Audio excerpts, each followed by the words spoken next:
साफ़ी साहब, ज़ाहिर नाम डिस्क्लोज़ नहीं हुआ, नए नए नाम सामने आते रहे। असल में जो शाह महमूद कुरैशी साहब कह रहे हैं कि फ़ैसला लंदन ने करना है और उन्हें ही पता है, बात यह है, या फिर फ़ैसला जिन्होंने करना है उन्हें ही पता है और ये हुकूमत आखिर तक रेजिस्ट करती रही, इसलिए नाम फाइनल नहीं हुआ और बता नहीं पाई। अब डॉक्टर हफीज़ शेख और लोगों के नाम आ रहे हैं जो ज़ाहिर इस हुकूमत की मर्ज़ी के नाम तो नहीं लगते हैं। नहीं, मेरे ख्याल में वैसे तो शाह महमूद कुरैशी साहब को ख्वाब में भी लंदन नज़र आता है, लेकिन ये जो फ़ैसला है, मेरी इतलात के मुताबिक इस मामले पे नवाज़ शरीफ साहब ने अब इख्तियार शहबाज शरीफ साहब को दे दिया है और शायद शहबाज शरीफ साहब इसमें अपने इख्तियार को आगे मुंतकिल कर दें।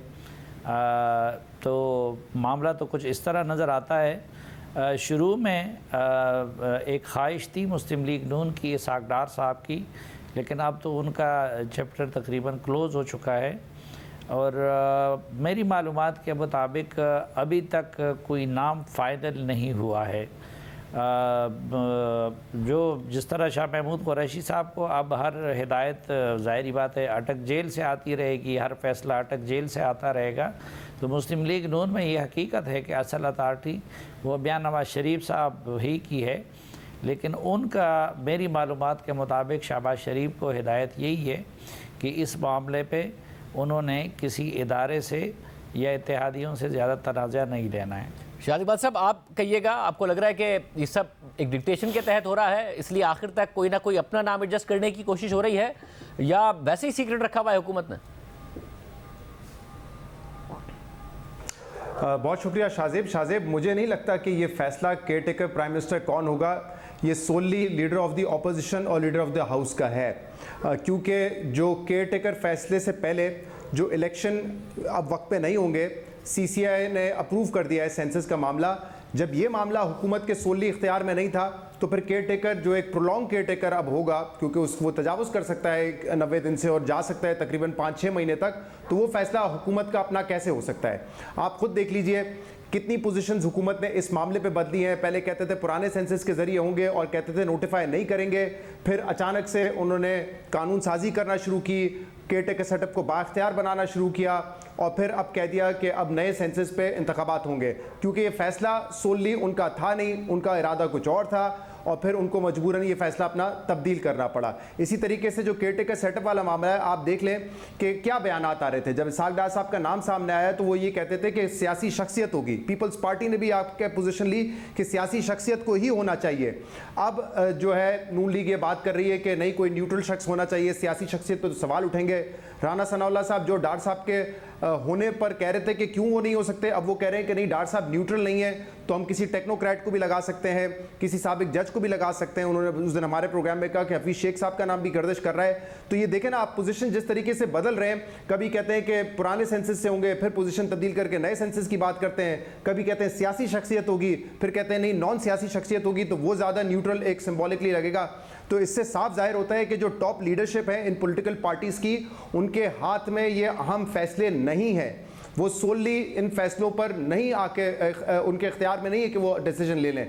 इसीलिए कंसल्टेशन के साथ और मुशावरत के साथ ही मेरे ख्याल से वो आगे बढ़ेंगे, अपने तौर पे फैसला नहीं ले सकते वो, और इसीलिए कंफ्यूजन है इस वक्त। टॉप रैंक्स में भी आप देखें कंफ्यूजन है, किसी को कुछ नहीं पता कि एग्जैक्टली क्या होगा। और साहब जो इमरान खान साहब का मामला है, अब हमने देखा कि 2018 की जो मैनेजमेंट थी उसमें तो आला अदलिया खुद इन्वॉल्व थी ना, सुप्रीम कोर्ट ने मॉनिटरिंग जज लगाया हुआ, नीचे की अदलिया को बाकायदा मैसेजिंग हुई।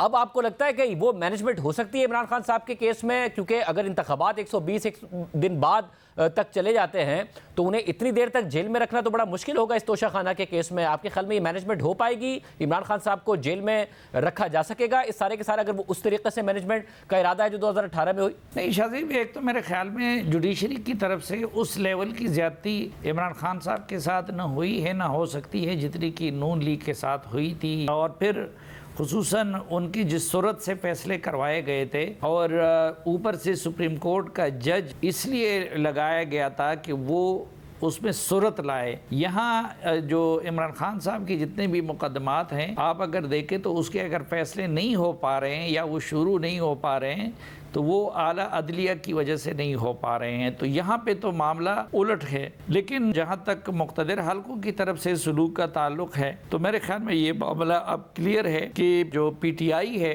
उसके साथ वही सलूक होगा जो 2018 के सिलेक्शन या इलेक्शन से पहले नून लीग के साथ होता रहा, और नून लीग के साथ वही सलूक होगा जो कि 2018 के इलेक्शन से पहले या PTI के साथ वो होता रहा। एक मैं ये कहना चाहता हूँ कि देखें, ये हम इसको तोशाखाना केस कहते हैं जिसमें अभी वो कन्विक्ट हुए हैं, लेकिन असल तोशाखाना केस ये नहीं है। ये तो उसका एक जुज़ था एसेट डिक्लेरेशन का जो कि इलेक्शन कमीशन ने उठाया हुआ था। असल तोशाखाना केस उनके ख़िलाफ़ अब नैब में चलेगा और उसमें वो मामला इससे कई गुना ज़्यादा संगीन है और अब उसमें नए नए इंकशाफात हुए हैं। मसलन एक सोने के क्लाशनकोव के मुकम्मल गायब होने का इंकशाफ हुआ है।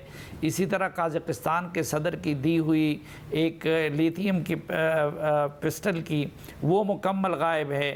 फिर आज मैंने ट्वीट भी किया है कि खाना काबा के से मुतसिल जो माल है वहाँ पे एक सऊदी अमीर ने उनको गड़ी दी थी और कुछ और चीज़ें भी थी, उनकी अहलिया को दी थी, तो वो चीज़ें सिरे से वहाँ पे रजिस्टर्ड भी नहीं हुई है। तो एक तो शखाना का केस है, दूसरा अलकादर ट्रस्ट का केस है, तीसरा ख़ुद इस सुप्रीम कोर्ट की तौहीन अदालत का केस है 22 मई को जो कुछ हुआ था, और फिर पार्टी फंडिंग केस है। तो कई मजबूत केसेस हैं और फिर सबसे बड़ा साइपर का और 9 मई का केस है।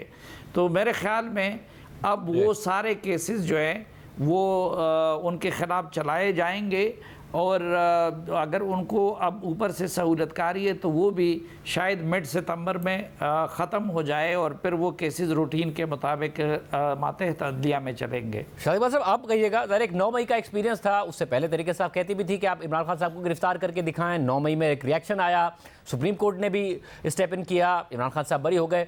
अब जबकि रिहा हो गए, अब जो मामला है उसके बाद इस दफ़ा गिरफ्तार हुए, कोई रिएक्शन नहीं है। ज़ाहिर एक मैसिव क्रैकडाउन उसका बैकग्राउंड है उनकी पार्टी के ऊपर। आपको लगता है कि अगर इस केस में वो छूट गए तो अभी एक सिलसिला है जो उन्हें इलेक्शन ना लड़ने देने तक जारी रहेगा, या बड़ा मुश्किल होगा इस सारे के सारे मामले को उस तरह मैनेज करना जिस तरह 2018 में हुआ था?